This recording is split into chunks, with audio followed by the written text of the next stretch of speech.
sebenarnya agak juga menyasar kepada suasana kebatinan gitu. Pertanyaannya adalah bagaimana menurut pendapat saya terkait dengan meme-meme ataupun pemberitaan yang sesungguhnya berbeda dengan apa yang sesungguhnya terjadi. Saya jujur mengatakan begini ya, kalau meme ke pribadi saya yang sudah mengarah ke pribadi, saya itu memang sudah biasa dihina sejak masih kecil. Karena saya kan bukan anak pejabat kan, saya kan anak orang dari kampung. Ibu saya kan memang hanya buruh cuci di rumah orang. Ayah saya buruh bangunan. Jadi hinaan itu terjadi sejak saya SD, masih kecil. Jadi menurut saya itu nggak apa-apa lah. Tetapi saya tidak mau ada pihak-pihak yang mencoba untuk mendorong keinginannya untuk mengintervensi kebijakan negara. Ini saya tidak mau. Apapun kita akan pertaruhkan tentang kedaulatan negara. Karena bagi saya, menteri itu adalah pejabat negara pembantu presiden. Kalau apa yang sudah diarahkan oleh presiden untuk menjaga marwah negara, untuk menjalankan KPI, menjalankan kedaulatan, saya sering mengatakan dengan segala hormat, jangankan sejengkal, jangankan selangkah, sejengkal pun saya tidak pernah muji. Nah, menyambut dengan apa yang kami kerjakan, pasti yang berhak menilai menteri itu adalah presiden. Itu hak prerogatif presiden. Saya bukan berarti ingin mengatakan gimana gitu ya, teman-teman media kan bisa cek KPI pendapatan PNBP kita di 2025 on the track, bahkan mencapai target APBN.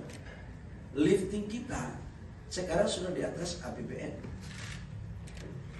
Hilirisasi berjalan dengan baik. Listrik desa berjalan dengan baik. Sumur-sumur rakyat kita berikan dengan baik izin.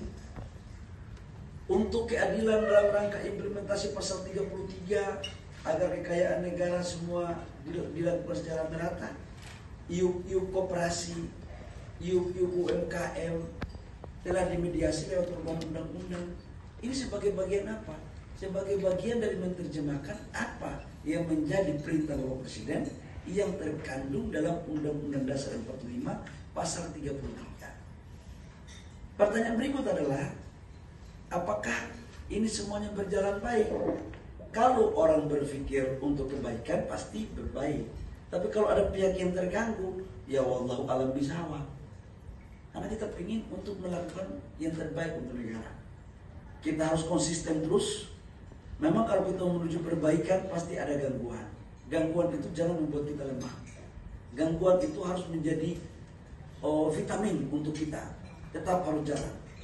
Saya pernah waktu diajari oleh senior, waktu saya jadi aktivis, ketika kebijakan membuat orang banyak memperbincangkan, maka artinya apa yang kamu lakukan itu mempunyai manfaat kepada orang. Dan pasti ada yang merasa risau karena kebijakan itu mungkin mengganggu kenyamanan. Tapi mudah-mudahan kebijakan yang kita lakukan untuk kebaikan kepada semua orang. Saya doakan yang risau-risau pun nggak perlu risau kok. Indonesia ini kan milik kita semua. Dan saya pikir ya, kalau ada yang meme-meme apa, udahlah saya maafkanlah, nggak apa-apa kok. Sebenarnya kalau kritisi kebijakan itu nggak apa-apa. Tapi kalau sudah pribadi, sudah mengarah ke rasis, itu menurut saya nggak bagus lah. Kita ini kan Sumpah Pemuda kan 28 Oktober tahun 28 kan sudah, ini masih dalam suasana menjelang Sumpah Pemuda. Kita kan sudah mengikrarkan diri. Kita berbeda-beda, tetap satu bahasa, satu tanah air, satu nusa, satu bangsa. Ada Aceh, Maluku, Papua, ada keriting rambut, ada rambut lurus, ada putih kulit, ada hitam kulit, ada yang tinggi, ada yang pendek. Itulah Indonesia. Ada yang Islam, ada yang Katolik, ada yang Protestan, ada yang lucu, itulah Indonesia. Ada yang semua suku ada. Dan memang negara kita ini keberagaman. Makanya kita itu Bhinneka Tunggal Ika. Jadi saya menyarankan kepada teman-teman semua, ayo kita rawat kebinekaan ini untuk kebaikan negara kita. Karena setiap anak-anak bangsa dari pelosok tanah air mempunyai hak yang sama untuk ikut berkontribusi atas dasar panggilan Ibu Pertiwi dalam rangka menjalankan apa menjadi tujuan dalam berbangsa dan bernegara. Demikian.